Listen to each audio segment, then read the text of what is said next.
A woman is sharing a terrifying story of being the victim of an alleged wolf in sheep's clothing. How the man she loved allegedly turned violent, beating her, strangling her, and kidnapping her, allegedly planning to blow her up in a house filled with gas.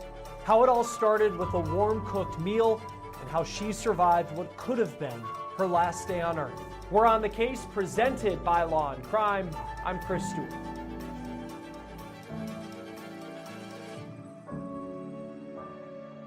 A woman in Nebraska is telling her story of survival at the hands of a man who she thought she knew, who she thought she loved, but he allegedly turned into a monster fast. This is Jesserae Beck. She's born and raised in Nebraska. She lives in the capital city of Lincoln. She has 2 kids, and she was a single parent. But she tells KOLN TV in Nebraska that she thought she found her person in July of last year.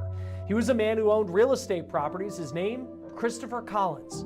Eventually, these two would plan on moving forward with IVF in hopes of having a child together. It was that serious. But then, she says Collins changed, allegedly fast and violent. She told the TV station that in August, Collins allegedly attacked her. She says she had never seen him act like that before. He was arrested in August on charges of assault by strangulation, and there was a protection order that was put in place. But then she says that she started to talk to Collins again, and they decided that they wanted to move forward with their relationship, to put all their history behind them and still go on with those plans of IVF, potentially one day having a child together. On September 24th, the protective order was lifted, and that was at the request of Jesserae. That night, she planned on bringing over a warm meal to Christopher's house as they rekindled their relationship. She left the home around 10 o'clock. By 8 o'clock the next morning, the kids hadn't heard from their mom, so they called the police. The SWAT team responded to the home of Christopher Collins. The couple wasn't there. However, police say there were signs of a struggle, and that is when they put out an alert that Jesserae could be in danger. They put out surveillance footage of Collins in the car that the two may be riding in. Jesserae says that Collins attacked her when she got to his home. He allegedly hit her so hard she was knocked unconscious. In fact, she told KOLN TV in this interview, quote, "He actually thought I was dead, essentially. He didn't know what to do."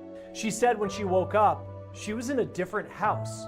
Collins allegedly moved her to a rental property that he owned. She suffered head trauma, internal bleeding, broken ribs. She said that she laid next to Christopher Collins, her alleged attacker, in a bed for hours, unsure whether she was going to live. She also said, quote, "He had zero intention of both of us making it out. I remember Chris getting up after me and grabbing a glass bottle of Tito's, and he slammed it on my head. Then he got on top of me trying to strangle me." Jesserae also said Collins was pumping the house with natural gas. He allegedly planned to blow up the home with both of them inside. But then, later that day, help arrived. We have found Jesserae Beck safe. She has been transported to a local hospital, and Christopher Collins is in custody. Today was a true show of the grit and determination of the officers and investigators at the Lincoln Police Department.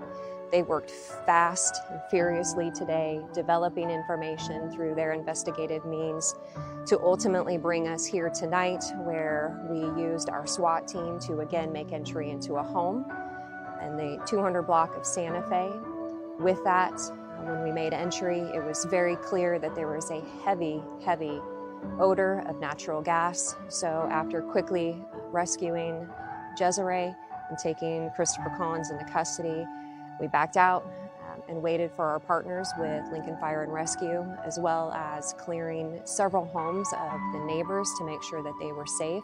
The SWAT team busted into the house and they rescued Jesserae, and then, after they say a struggle with Collins, they were able to take him into custody. They had to clear the neighborhood because the amount of natural gas in the air, it was that dangerous. Not just the houses next door, but the entire neighborhood had to be cleared out. In getting ready for this story, I put Christopher Collins' name into TruthFinder.com, and it showed that he does own several rental properties in the Lincoln, Nebraska area. Not just his home, but also the place where police say they had to rescue Jesserae Beck. We use TruthFinder here at Law&Crime just like this to learn more information about the people who are involved in our stories. But even if you don't work in true crime, it can be a great tool. You can use it to get some peace of mind because it is one of the largest public record search services in the US, and it has a paid subscription service that you can use to get access to unlimited reports about almost anyone. And right now, you can get 50% off your first month of confidential background reports. Just go to truthfinder.com/OTC. Here's an image per KOLN of Collins making his first appearance in court in Lincoln.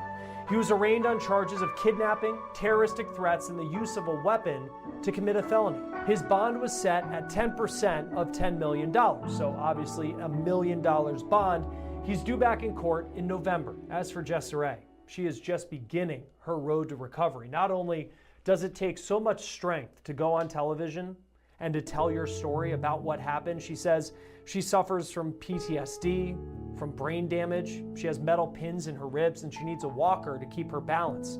She does have a GoFundMe that is live. She is using it to raise money to help with her recovery. Here's a link to it here. It has already raised thousands of dollars. Joining us now to talk about this case is criminal defense attorney John Day. It's always great to have you on Law and Crime. This case is just horrific, what this woman went through, no doubt about that. Of course, we'll say alleged because the suspect is innocent until proven guilty, but I'm sure in your line of work you have seen a lot of domestic violence cases. What stands out to you about this one? Right, horrific, Chris. It's exactly what it is. And in this particular case, I mean, all domestic violence cases are troubling, of course. This one really is sort of off the charts with the facts alleged by this woman, by law enforcement. A horrible situation where she's being abused, beaten, all sorts of physical violence. And then there's this element where she says he was trying to, the perpetrator's trying to blow up the house with natural gas when, police rush in. So it is emblematic of what happens in a relationship when it turns violent. And this one just went off the charts.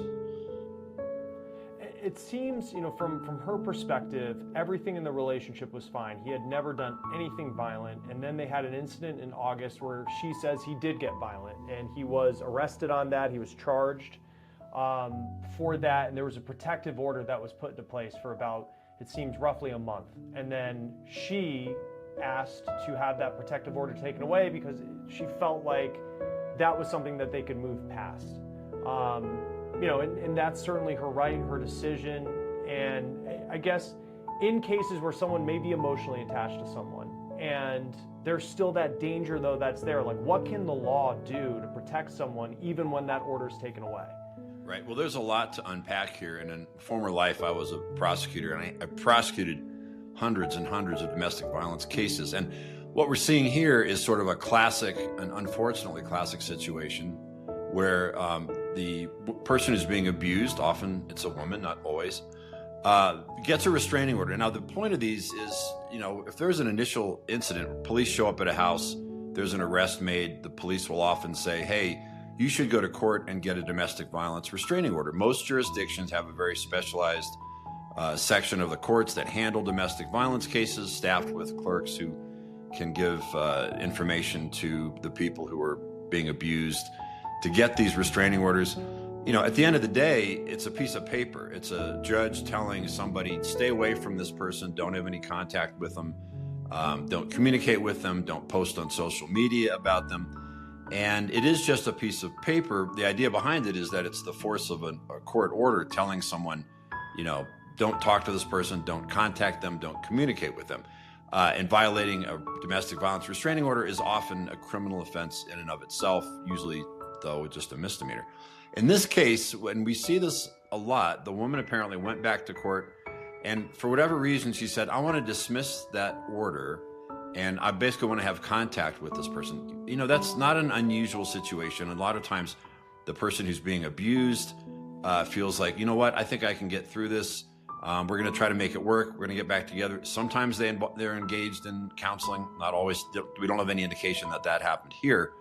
But because they want to reconnect with the person who is under the abuse order, under the no contact order, they'll go into court and they'll say, I want to dismiss this. Now, in this particular case, that happened. But did things get better? No, they didn't. They got, exponentially worse for the woman. And so we see that it's understandable. I think if you talk to domestic violence advocates and mental health counselors, they talk about why somebody in that position would want to go and try to make things better by dismissing the order. In this case, it failed miserably. Yeah, and I was long-winded with my question because I want to be delicate. I mean, it's not victim blaming by any means. She, made the call that she felt like she was going to be safe with him, and it's on him that he allegedly was not. If though in a case, because apparently what had happened, before we get to the September incident where she nearly lost her life, but it was still a pretty allegedly violent event in August that she went through that led to this protective order. When a victim comes forward and says, because there are examples of people who get drawn back into a relationship, I guess how much weight does her say have in having that order dropped compared to a judge looking and being, this is just not a safe situation for you until this legal process plays out related to the charges that he was facing because of what happened in August? Right, and it's a good point to make. Sometimes a judge, oftentimes when someone walks in, if they're the person who's being protected by this order of protection, they make a choice. They want to go in and get it dismissed. They'll go in and they'll file a dismissal. Judges have discretion. They can say, well, why are you doing this? What's going on? A lot of times, though, if the person walks in, files the request to dismiss the protection order, a court's going to sign off on that because for whatever reason, they say, look, you had this order in place and now you've chosen to dismiss it. We'll go ahead and honor that request. If you talk to the mental health professionals and the domestic violence advocates, though, there always is a concern that someone who's doing that is doing it under some type of pressure, from the person who is the abuser. And so you always have to be wary about those situations. Sometimes it's a legitimate reason. Look, we're working on this. We're in counseling. We got kids together. Whatever the reason is, there are legitimate reasons why, say, a woman in that situation would want to dismiss the restraining order. And sometimes there's successful outcomes. But a lot of times, of course, if you are in this field, whether you're prosecutor, defense lawyer, judge, law enforcement, advocate, mental health therapist, whatever, you always have to ask the question, what's going on behind the scenes that makes you want to come in and dismiss this? Sometimes it's simple and sometimes it's complex, but the courts are generally going to honor someone's request to dismiss that order. The problem is once it's dismissed, does that generate some new animosity? Does that allow the person who's the abuser to move forward and say, okay, I've got that taken care of? And does that reignite some of the same problems that this couple might have faced? So there's always going to be some skepticism when someone wants to dismiss an order like that. And again, at the end of the day, it simply is just a piece of paper, but it does provide some level of protection and court supervision over a domestic violence situation. And again, it's hard to go through what she went through, the idea of being beaten, strangled, nearly blown up, and apparently he was trying to, from what police have said, take both of their lives.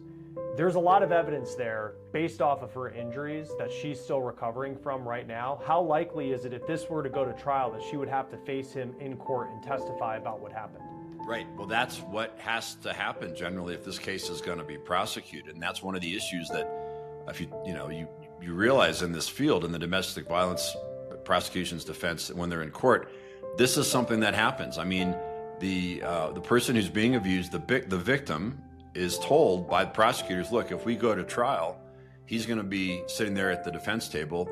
We're going to have to call you to testify about what happened. And that is something, it's the reality of domestic violence prosecutions. And that's why prosecutors' offices have staff that will generally work with victims, try to get them ready for a trial. But that's one of the problems here with these kinds of cases, is the fact that a domestic violence victim may have to go to court, whether it's in a restraining order situation or a criminal prosecution situation.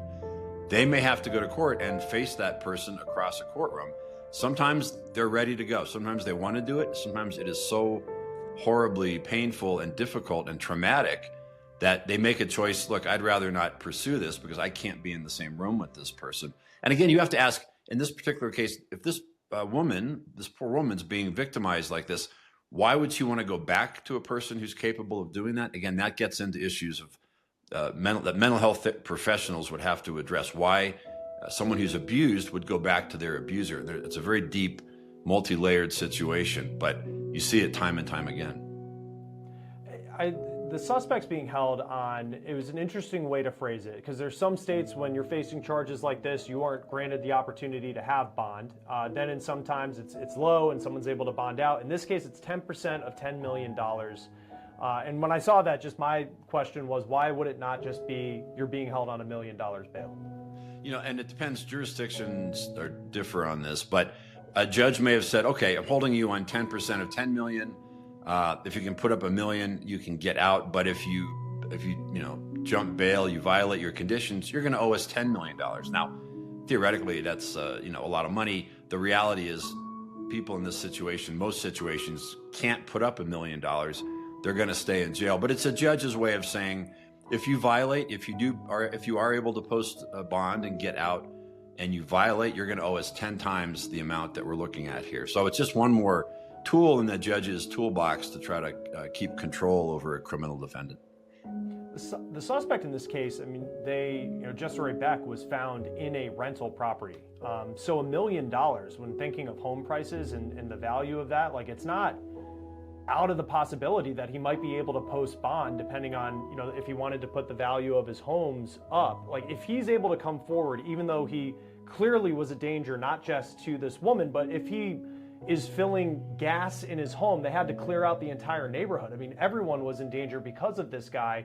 What would happen if he came forward and said, I can post bond and get out on that $1 million? Well, if that's what the judge said, and this person can come up with the amount that the judge requires, then they post it and he'd get released. He'd be on conditions of release. Obviously, in a case like this, it'd be very strict, no contact with the victim. You can't leave the jurisdiction, you can't leave the state. You've got to check in with a pretrial services person, probably. You might be on an electronic monitor. So there would be lots of conditions that a court would put on this. But when a judge is setting these bonds, oftentimes they'll have some basic information about the defendant's financial status and net worth and ability to make a bond. Sometimes people surprise you in court and they are able to post remarkably high bonds, and they do get out. And of course, if there's a violation, if they skip town, if they don't show up to court, that bond gets forfeited. So, it does happen. It's rare that someone can put up that much, but there are certainly cases where it does happen. And that's why you have, very strict conditions of release, things like the electronic monitor, ankle bracelets, things like that. And certainly the criminal case is of a lot of importance when it comes to Jesserae Beck, the victim. But I did see that she's also exploring some civil options. What would those look like or would you even need a guilty conviction to be able to sue this suspect civilly? Short answer is no, you would not need a conviction. If you wanted to sue your abuser, and it does happen, you can sue in civil court. Remember, the standard in a civil case is lower than the beyond a reasonable doubt standard in criminal cases. It's really just the preponderance of the evidence in civil cases. So if you want another tool to go against your abuser, if you want to take action against someone who you say has abused you, that's one way to do it. Is the abuser judgment proof? Are there assets? Is there some reason that someone who's a victim would say, I think that this is the way to I can get justice not only in the criminal courts, but maybe in the civil courts. And we do see that. That does happen, where victims sue their abusers and it proceeds onward. And it's a way, I got to say, psychologically, it's another way for victims of domestic violence to fight back, to feel like they're regaining control over the situation by not only having their abuser facing criminal charges and the potential for incarceration, but also, hitting them where it hurts if they do have assets, saying, look, I need to get compensated for what you did to me, and this is what I'm doing. I'm filing a civil lawsuit alleging things like battery, assault, intentional infliction of emotional distress, pain and suffering. There is another avenue other than the criminal courts for victims to go after their abusers, and you do see it.